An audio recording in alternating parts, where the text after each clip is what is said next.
ये रिपोर्ट है मई 2025 की, जब ईरान ने न्यूक्लियर प्रोग्राम को सक्सेसफुल करने के लिए बड़ा कदम उठाया था। मीडिया रिपोर्ट में कहा गया था कि ईरान ने हाईली एनरिच्ड यूरेनियम की प्रोडक्शन को बढ़ा दिया है, उसमें पहले से और भी तेजी लाई है। उस वक्त इंटरनेशनल एटॉमिक एनर्जी एजेंसी ने कहा था कि ईरान के पास अब 400 किलोग्राम ऑफ यूरेनियम है, एनरिच्ड टू 60% प्योरिटी। ये डाटा बताता है कि इतने लेवल का यूरेनियम सिविलियन पर्पसेस के लिए नहीं बल्कि वेपन्स बनाने के लिए चाहिए होता है। आंकड़ों के मुताबिक 50% तक की बढ़ोतरी हुई थी महज 3 महीनों में। यानी ईरान न्यूक्लियर देश बनने के लिए चल नहीं रहा था, दौड़ रहा था। और इसी दौड़ से नाखुश था इजराइल। और हो भी क्यों ना, अगर ईरान न्यूक्लियर स्टेट बन जाता तो इजराइल की स्थिति भी भारत जैसी हो जाती, जिसके पड़ोस में है न्यूक्लियर देश पाकिस्तान। यानी इजराइल के पड़ोस में भी एक न्यूक्लियर देश होता और हर वक्त लड़ाई का खतरा बना रहता। लेकिन इस सब में अमेरिका कहां से आया? और अब वेनेजुएला के बाद अमेरिका ईरान के पीछे हाथ धोकर क्यों पड़ गया है? आज बात इसी पर। नमस्कार, मेरा नाम है श्वेता शर्मा और ये कहानी थोड़ी टेढ़ी है, लेकिन बात जब वर्ल्ड सुपर पावर बनने की हो तो ट्रंप कह रहे हैं कि इसके लिए मैं कुछ भी करूंगा।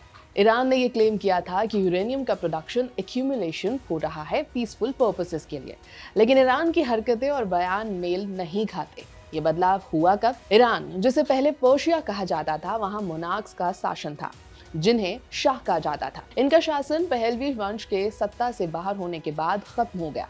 इन शासकों ने ईरान के इंफ्रास्ट्रक्चर, पॉलिटिक्स और इंटरनेशनल रिलेशन पर काफी काम किया था, लेकिन 1979 में इस्लामिक क्रांति आ गई और सब कुछ पलट गया। इस बदलाव के बाद ईरान और वेस्ट के रिश्ते हमेशा के लिए खराब हो गए और इजराइल के साथ भी दुश्मनी की स्थिति बन गई। ईरान का इतिहास बताता है कि कैसे ईरान कभी इजराइल का अच्छा दोस्त हुआ करता था, लेकिन जब सत्ता में तब्दीली आई तो ईरान बन गया एक लिटरल रोग नेशन।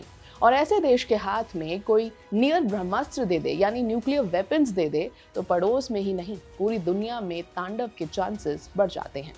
इजराइल इससे वाकिफ है और इसीलिए बार बार अटैक भी कर रहा है। जब मई में यूरेनियम वाला डाटा बाहर आया तो हर किसी ने कॉशन जताया, लेकिन इजराइल ने किया हमला न्यूक्लियर फैसिलिटीज पर। और जून में ही, यानी विद इन अ मंथ, ये हमला किया गया था, क्योंकि यूरेनियम की क्वांटिटी के साथ ये भी फैक्ट सामने आया था कि ईरान कुछ ही महीने दूर था एक न्यूक्लियर देश बनने से। इजराइल ने तब ईरान पर सबसे बड़ा अटैक किया था। इन अटैक्स का मेन गोल था न्यूक्लियर प्रोग्राम खत्म करना। ये गोल बहुत रिस्की था और क्लियरली डिफाइंड नहीं था, लेकिन लक्ष्य एक ही था, न्यूक्लियर प्रोग्राम को रोकना। इजराइल ने ईरान की 3 इंपॉर्टेंट न्यूक्लियर फैसिलिटीज को टारगेट किया। ये साइट्स हैं नतांज, इस्फाहान और फोर्डो। इसके अलावा कई टॉप न्यूक्लियर साइंटिस्ट भी टारगेट हुए। बाद में सैटेलाइट इमेजरी और एक्सपर्ट एनालिसिस से पता चला कि कम से कम 2 जगहों पर इम्पैक्ट काफी सीरियस रहा, लेकिन फिर भी बहुत सी चीजें अनक्लियर रहीं और न्यूक्लियर प्रोग्राम पूरी तरह बर्बाद हुआ या नहीं, श्योरिटी नहीं थी, क्योंकि ईरान का मोस्ट सेंसिटिव न्यूक्लियर इंफ्रास्ट्रक्चर बहुत गहराई में अंडरग्राउंड बना हुआ है। इंटरनेशनल क्राइसिस ग्रुप के Iran project director Ali Vaez ने कहा कि पूरी न्यूक्लियर सप्लाई चेन डिस्टर्ब हो गई है। उन्होंने बताया कि हर साइड का रोल बहुत इंपॉर्टेंट है, क्योंकि ये सब मिलकर एक न्यूक्लियर वेपन बनाने की प्रोसेस का हिस्सा है। अली वेज ने वार्निंग भी दी। उनका कहना था कि ये चेन अभी भी ब्रोकन है, लेकिन कुछ महीनों में दोबारा जुड़ सकती है, क्योंकि ईरान के पास जरूरी नो हाउ और मटेरियल मौजूद है। उन्होंने क्लियरली कहा कि सिर्फ एरियल स्ट्राइक से ये प्रॉब्लम परमानेंटली सॉल्व नहीं होगी। और इसीलिए यहाँ आता है यूएसए, यानी अमेरिका, यानी डोनाल्ड ट्रंप। और इसीलिए कहा जा रहा है कि अब यूएस अटैक करेगा ईरान को, लेकिन शायद डायरेक्टली नहीं। बंदूक रखेगा इजराइल के कंधे पर और ईरान को करेगा वीकेंड। इतना वीक कि इजराइल के सामने ठीक से खड़ा भी नहीं हो पाएगा ईरान।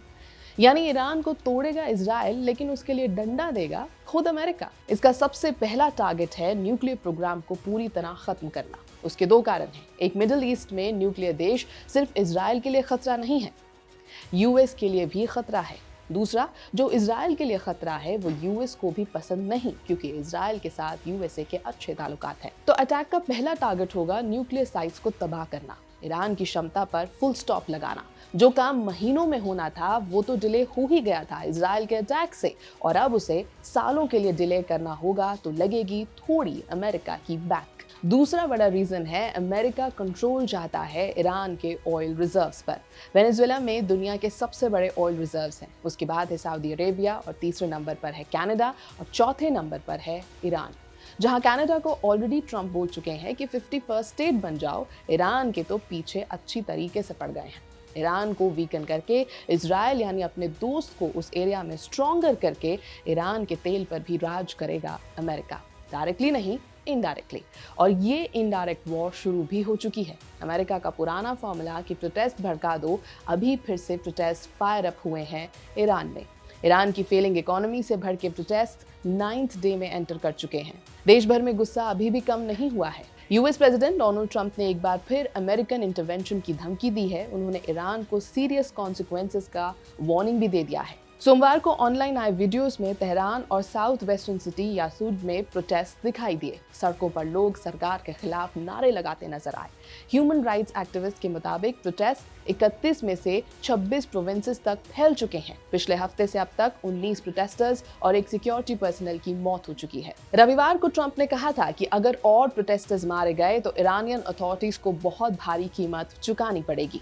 लेकिन ये तो ऑफिशियल स्टेटमेंट है, अनऑफिशियली तो तैयारी पूरी हो चुकी है। यानी अमेरिका की एक उंगली घी में नहीं है, अमेरिका पूरा का पूरा घी में नहीं तेल में डूबा हुआ है। और आज के दौर में जिसके पास है तेल, एनर्जी के रिसोर्सेज, वो है शहंशाह, वो करेगा दुनिया पर राज।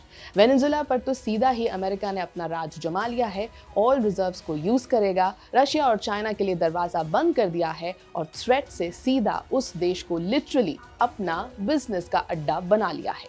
और ईरान पर राज करेगा इनडायरेक्टली वाया इजराइल। यानी इट इज ईदर अमेरिका और the allies of America controlling oil, controlling everything. यह है एबीपी लाइव, मेरा नाम है श्वेता शर्मा।